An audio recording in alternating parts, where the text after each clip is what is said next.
पुणे जिल्ह्याचे पालकमंत्री हे अजित पवारच होतील असं म्हणत मंत्री दत्तात्रय भरणे यांनी पुण्याच्या पालकमंत्री पदाबाबत मोठं वक्तव्य केलंय।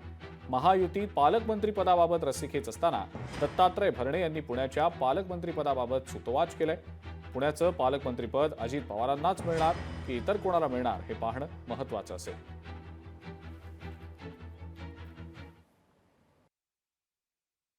पालकमंत्रीचं तुम्हाला मी सांगतो, कुणी काय म्हणू द्या, या जिल्ह्याचे पालकमंत्री अजितदादा पवार साहेबच होतील। पालकमंत्रीचं तुम्हाला मी सांगतो, कुणी काय म्हणू द्या, या जिल्ह्याचे पालकमंत्री अजितदादा पवार साहेबच होतील।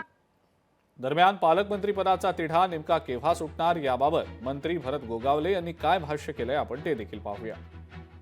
पालकमंत्री पदाची वेळ लागलेली आहे, अद्याप पालकमंत्री पद विस्तार झालेला नाही, कशा पद्धतीने होईल तो पण मला वाटतं या आठवड्याभरामध्ये पालकमंत्र्यांचं पालकमंत्रीपद देतील असं आम्हाला वाटतंय।